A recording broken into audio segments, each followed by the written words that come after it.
Lord, make me an instrument of thy peace. The prayer of Saint Francis. These days I find that my most recited prayer seems to be, Lord, what are we doing here? And, Lord, what are you going to do with all this grief? On November 7th, for instance, 2021, everything happened for a reason. My stepdad took his last breath, forever changing our family. 3 months later, the Lord worked in mysterious ways, and my fiance's motorcycle crashed into a median, and the doctors couldn't save his life. And then we thought things were finally looking up when my sister went into labor with a baby boy, our little Andrew. My nephew never took his first breath. And currently, in 2025, the city of Los Angeles just burned to the ground while people are freezing to death in Asheville. It's snowing in the bayou. Planes are falling out of the sky. Pop stars are in charge of the government. Life feels like a circus and nobody cares, so... Something I wrestle with often these days is how and why an omnipresent, loving God allows us to suffer so much. If he is all-powerful and forgiving, why is there such an inconsistency of intelligence in the universe and malevolence and natural evil? How can God's intentions possibly be love? And furthermore, on what grounds can I even be certain that God exists, right? In a world full of artificial intelligence and smoke screens and the pleasures of sin, is there any tangible evidence in the universe that God can even be trusted to answer our prayers? I mean, after all, our answers have been trying to figure that out for a millennia. The ancient Egyptians did think that the sun was God, though. So, I suppose there's some fault to be found in the question, which lies in one's understanding of what God even is. So if you're a Christian, you've been told or you've concluded that God is love, right? And to do unto others as you would have done unto yourself. But what is love? What is love? Baby, don't hurt me, don't hurt me, no. Okay, no, really. So at love's most tangible, familiar level to most, how do I know that my partner loves me? By mathematics, I cannot prove it. I just know. My belief in this love lies not in a blind following of an abstract idea, but a living relationship. And as such, I found that the best way through it is in voluntary engagement with it, from suffering and muddling through it together. Together. No matter what. No matter what. How about in the context of survival? Like driving yourself to and from radiation treatment for brain cancer every day, every single day for 6 weeks straight, knowing full well that you were going to end up finally ill and weak, alone on the side of the interstate with trucks speeding by at 80 miles an hour. Because you do know what love there is to hold on to. You know what love is. Our capacity to find love and to experience a relationship with the divine depends on our capacity to choose it, to volunteer our presence, even when it is frightening and uncomfortable. We just don't want to.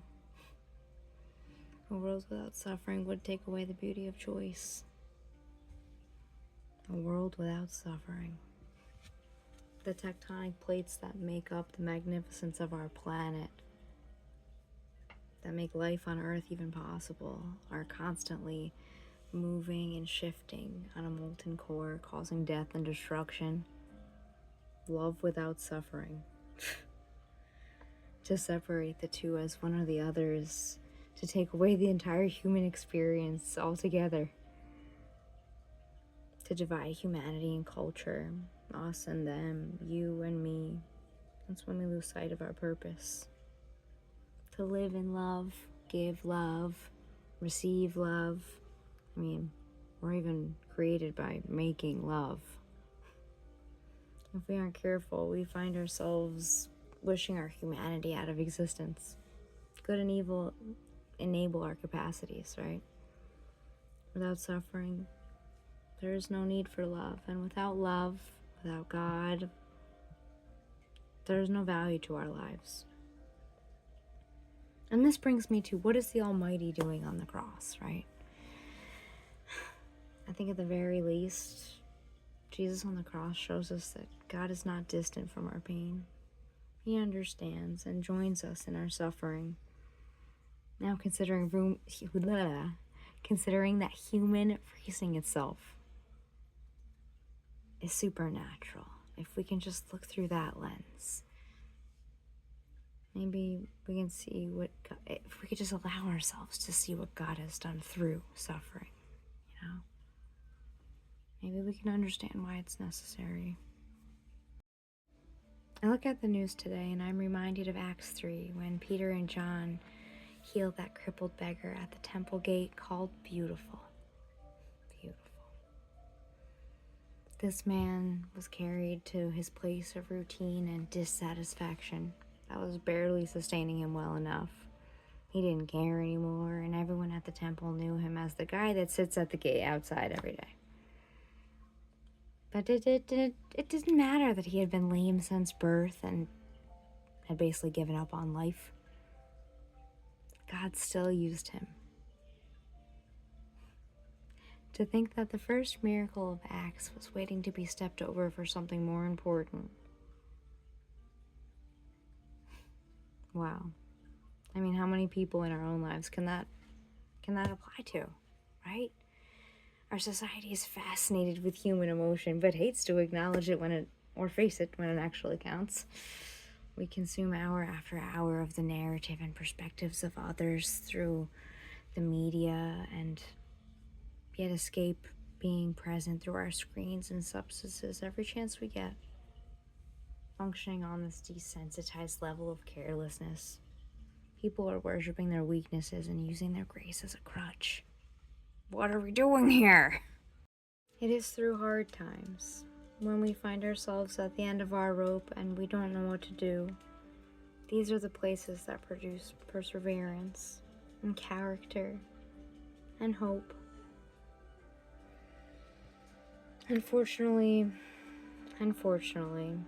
pain is practical and important. Turns out the struggle usually leads us directly to the front door of our salvation. What's troubling is how out of proportion it all seems. I mean, serving as practically the adjunct mom pastor of a church the last year plus has really forced me to learn how to handle almost everything in my life with a different kind of love. It's okay to be disappointed. To desire something doesn't make it false. That would be like getting thirsty in a world without water, right? In our lives of coming and going and running on empty, we can forget that God is not against us. The greatest things that God will ever reveal in our lives will most certainly not be on our schedules. Our busyness will not remedy our emptiness. There are only two things in life that really change us: love and pain. Love provides us the strength to keep pouring, and pain makes us feel defeated and unseen and tired. Together, they can bring us the resilience and the grace to live on what's left, though. But is there any way to circumvent some of this suffering so life doesn't feel so arduous? Well, this is where you and I come into view, hanging by a thread on the end of the rope. Now, if we could just look through that lens that I mentioned earlier, right? We are more than the bad things that happen to us. People whose faith are strongest are strong because the thread they are hanging by is from the hem of Jesus' garment. Our faith cannot be found in our circumstances, but in the limitless power of Christ revealed to us. This life will always bring pain, but how we suffer is up to us. By having the courage to sit down with the demons in our ear and not feel fear, because he who promised really is faithful. When we stop picking and avoiding and numbing them away and introduce them to divine agape love. When you can finally unhinge that knot in your chest that holds the ugly parts of you that no one likes on Facebook or claps for. When you put down the agendas and extend forgiveness to the parts of your soul that you aren't proud of. That's when we find the grace and the space to be able to do it for others. And that is where the wound in creation lies. That is how we can be made instruments of God's peace, for real. The language of my prayer life recently has changed. Instead of, why? It sounds a lot more like, Lord, I wrestle with the darkness every day. But every day, I try to reach for your light. Help me nurture the parts of me that I avoid.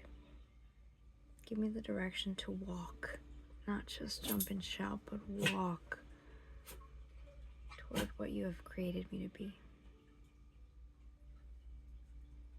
Amen.